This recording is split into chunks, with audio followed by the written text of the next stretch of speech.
चारों तरफ जहाँ तक नजर जाती है सिर्फ घना जंगल है। एक बार बेजरकोट गांव में एक कंपनी आती है जो कि पेड़ को काटने का काम करती है, और वो कंपनी गांव के सभी लोगों को पैसे का लालच देकर पेड़ काटने के लिए कहती है। हमारी कंपनी ने पेड़ों की कटाई के लिए इस गांव को चुना है। हम आपको एक पेड़ काटने के 1000 रुपए देंगे। आप लोगों को बड़े पेड़ों को काट कर उसके टुकड़े करके हमें देने हैं। अरे वाह, एक पेड़ काटने के 1000 रुपए मिलेंगे। मैं तो एक दिन में कई सारे पेड़ काट सकता हूँ।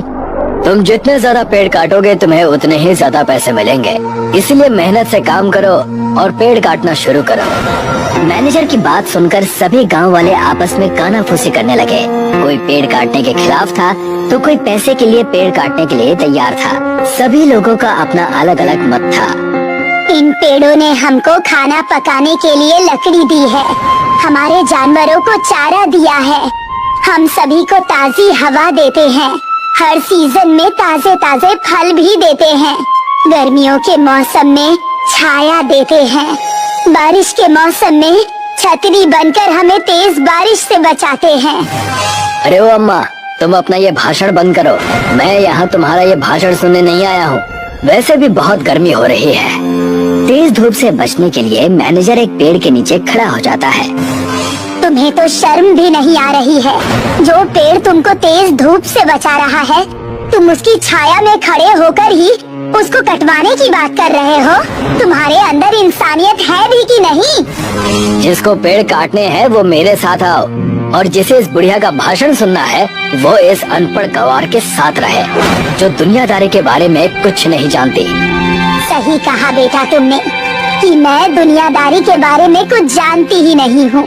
मैंने कम से कम अपनी 5 पीढ़ियों को इन पेड़ों के सहारे पलते हुए देखा है। मेरी दादी से लेकर मेरी माँ और अब मैं और मेरे बच्चे, मेरे पोते पोतियाँ तक इन पेड़ों के सहारे जी रहे हैं। पर तुम जैसे पत्थर दिल इंसान ये बात कभी नहीं समझोगे। अब गांव के बहुत से लालची लोग पैसे कमाने के चक्कर में पेड़ काटने का निर्णय कर लेते हैं और मैनेजर के पीछे पीछे चले जाते हैं। दूसरी तरफ जो लोग पेड़ काटने के खिलाफ हैं, वो सभी बूढ़ी अम्मा के पास आते हैं और उनसे इस बारे में बात करते हैं। बेटा, पैसे तो अपनी जगह है, पर प्रकृति को पैसों के लिए नुकसान पहुंचाना ठीक नहीं है।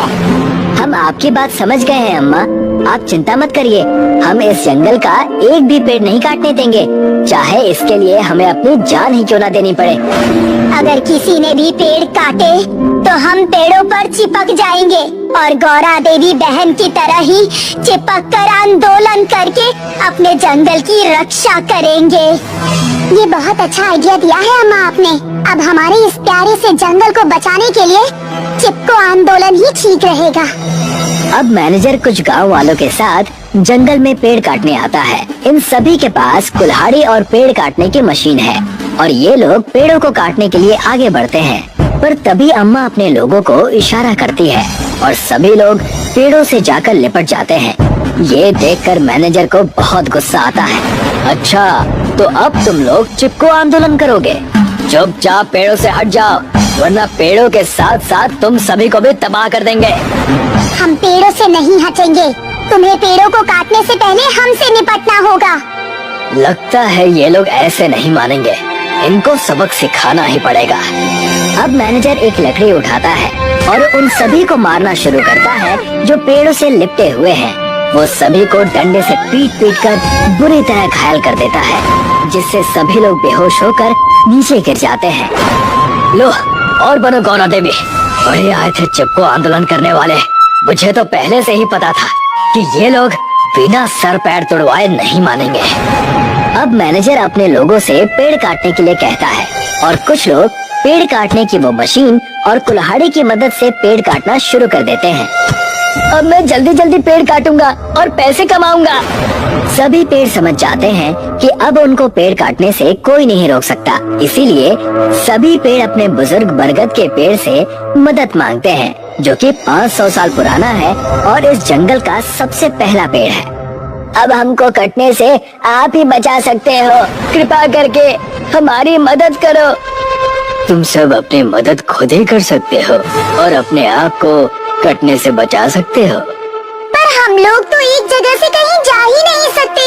हम अपनी रक्षा कैसे करें? तुम सब हड़ताल शुरू कर दो।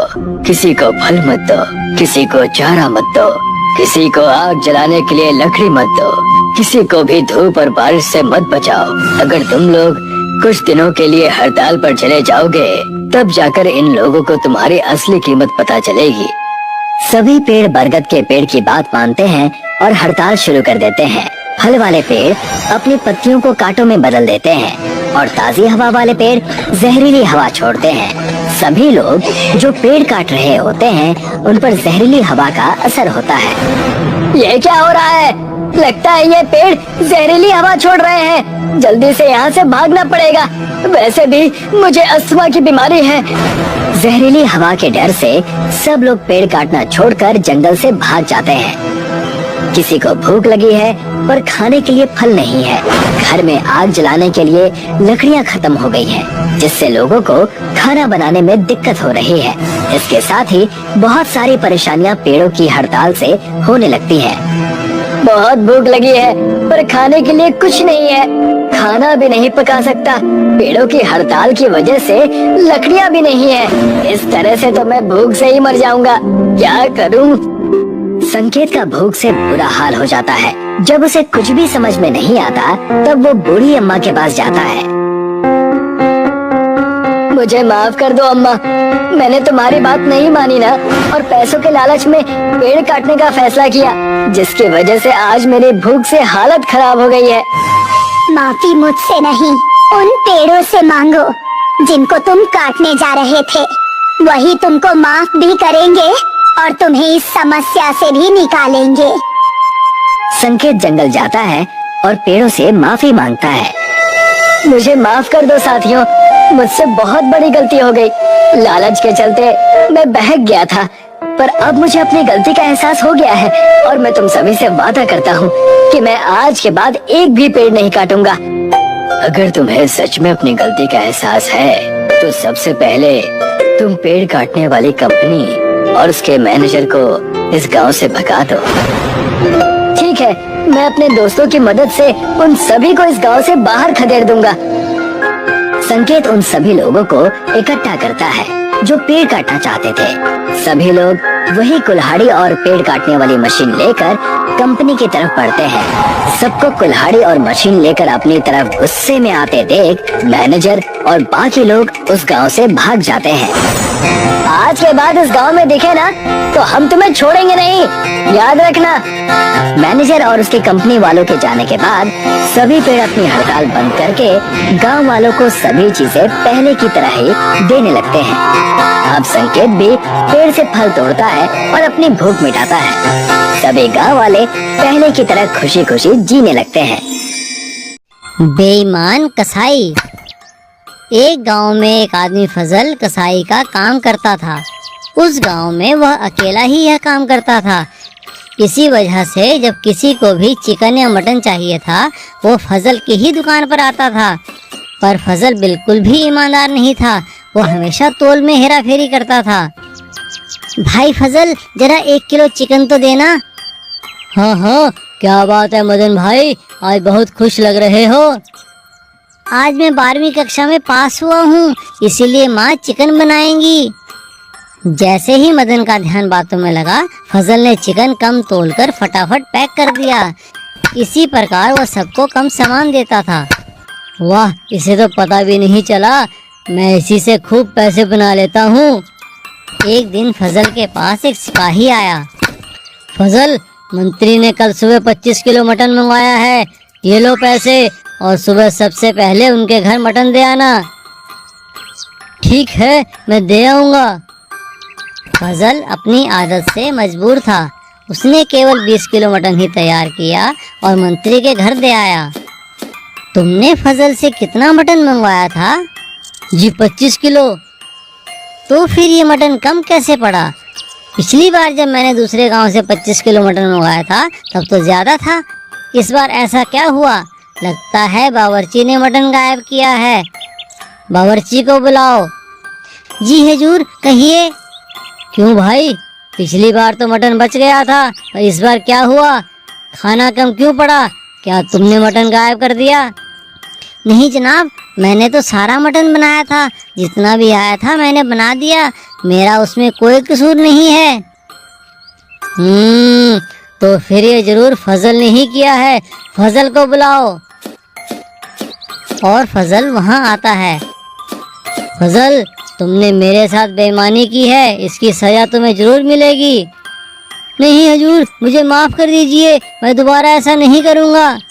पर मंत्री ने फजल की एक ना सुनी और राजा को कहकर फजल को जेल में बंद करा दिया। सीख, बेईमानी का घड़ा कभी ना कभी तो फूटता ही है। बाइक चोर। एक नगर के बॉर्डर पर एक ईमानदार पुलिस वाले रामचरण की ड्यूटी लगी हुई थी। वह बहुत ही ईमानदारी से अपना काम करता था, सभी गाड़ियों को अच्छे से देखकर ही जाने देता।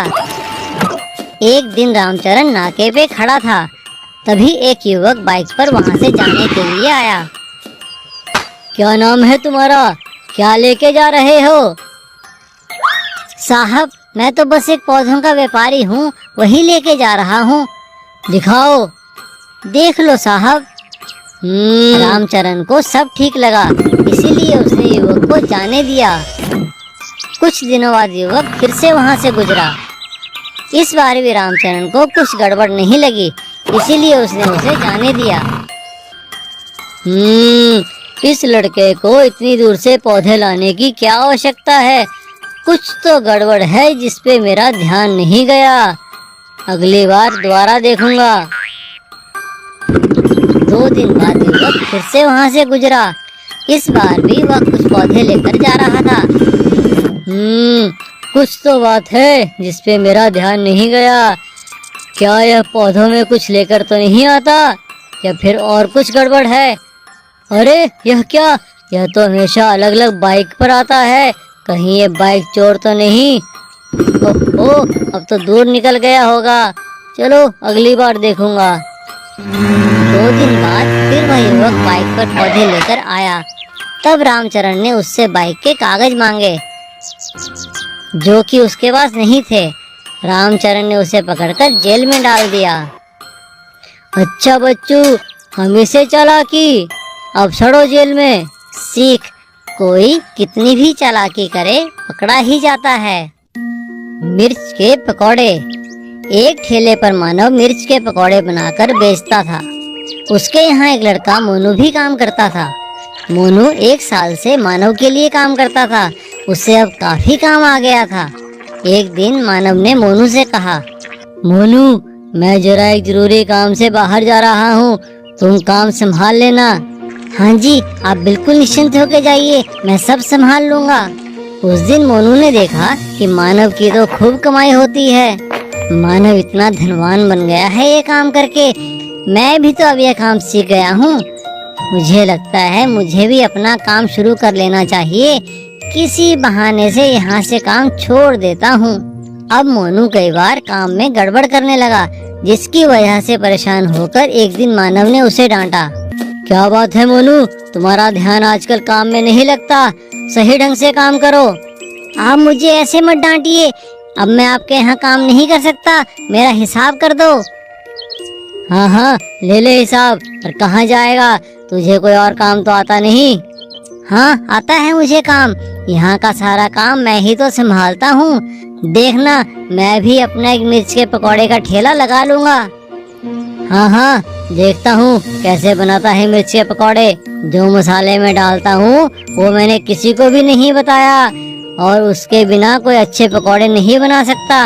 उस रात मोनू सोचने लगा, ऐसा क्या है जो मानव मसाले में मिलाता है। फिर वह चुपके से मानव के घर गया और खिड़की से झांकने लगा।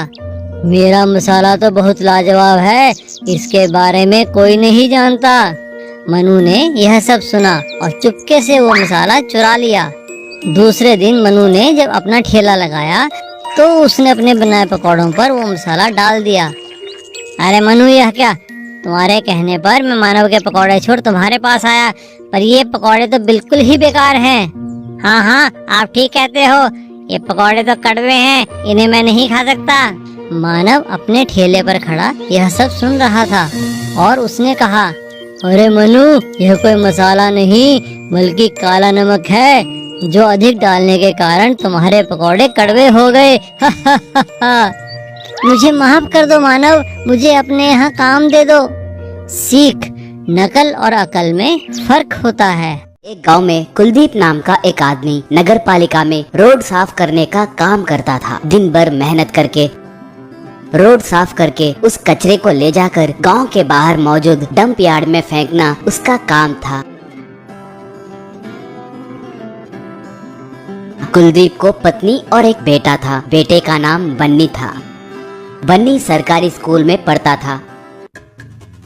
आए दिन स्कूल को पैदल चलते हुए जाना उसके लिए बहुत मुश्किल हो रहा था। एक बार पिता से साइकिल खरीदने के लिए पूछा तो पिता, बेटे हम कितने गरीब हैं तुम जानते हो ना, हमारी ये झोपड़ी भी हमारी नहीं है, इसका भाड़ा देना पड़ता है, मेरे कमाई से 3 वक्त का खाना मिलना भी मुश्किल है, सोचे तो अब मैं तुम्हें साइकिल कैसे दिला सकता हूँ, कभी भी साइकिल के बारे में मुझसे मत पूछना, कहा। उसके बातों से बन्नी बहुत दुखी हुआ। कुलदीप भी अपने मन में, हे भगवान ये क्या परेशानियाँ हैं, शायद उसके पैर बहुत दर्द दे रहे होंगे, इसलिए उसने साइकिल पूछा, मगर क्या करूं, मेरी स्थिति ऐसे है, कहकर सोचा। एक बार जब कुलदीप डंप यार्ड के पास कचरा डालने के लिए गया तो उसे एक पुरानी साइकिल दिखाई दी। उसका एक पहिया नहीं था। कुलदीप तब, ये क्या, इसका एक पहिया नहीं है, अरे मैं भी ना, अगर वो पहिया ही होता तो साइकिल को कचरे में क्यों फेंकते थे, ठीक है इसे ले जाकर दूसरा पहिया लगाए तो मेरा बन्नी चला सकता है ना, यूँ सोचकर उसे लेकर गया। उसे घर के पास रखकर, बेटा बन्नी इसका पहिया कितने का होगा पता करके आएंगे, चलो, कहा। ऐसे दोनों एक साइकिल के दुकान के पास गए। कुलदीप तब साइकिल दुकान वाले से वो पहिए की कीमत पूछे तो उसने बताया। दाम सुनकर कुलदीप डर गया। और क्या एक पहिए की कीमत उतनी होती है, बाप रे मेरे पास उतने पैसे नहीं है, कहा। वो तब, तो ठीक है एक काम करो भाई, जाकर सेकंड हैंड पहिया मिलेगा क्या देखो, कहा।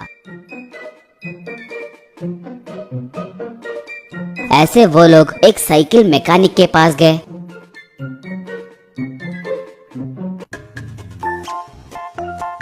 उसका बताया दाम भी कुलदीप के लिए बहुत ज्यादा था। कुलदीप तब, बेटा बन्नी तुम दुखी ना हो, मैं कुछ ना कुछ करके दूसरा पहिया लाऊंगा, चलो अब घर चलते हैं, कहा। वो लोग घर को चलने लगे तो उन्हें एक स्वामी जी बेहोशी की हालत में दिखे। उनके मुंह में से झाग निकल रहा था। कुलदीप तब, अरे रे लगता है इन्हें सांप ने काटा, तुरंत इनका इलाज करना होगा, कहकर वहाँ पर मौजूद थोड़े पेड़ के पत्तों को तोड़कर उसका रस निकालकर उनके मुंह में डाला। थोड़ी देर के बाद वो स्वामी जी होश में आकर उठ के खड़े हो गए। वो तब, वत्स अनहोनी में मैंने सांप पे कदम रखा था, बस उसने डस दिया, सही वक्त पे आकर मेरी जान बचाने के लिए आपका बहुत धन्यवाद। आप लोग कौन हैं? आपकी कोई समस्या है क्या, कहकर पूछा। कुलदीप तब उनके बारे में और उनके समस्याओं के बारे में बताया। तब स्वामी जी के हाथ को घुमाते ही वहाँ पर एक साइकिल का पहिया प्रकट हुआ।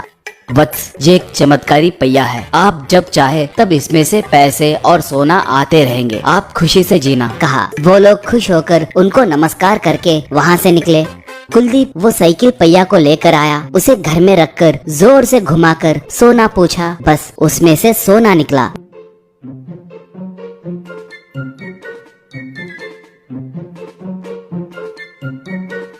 वो देखकर सब आश्चर्य में पड़ गए। वो सोना एक साहूकार को बेचकर कुलदीप पैसे लिया। उन पैसों से एक बड़ा घर और कार खरीदा। बन्नी के लिए एक नई साइकिल खरीद के दिया। बन्नी उसे खुशी खुशी चलाने लगा।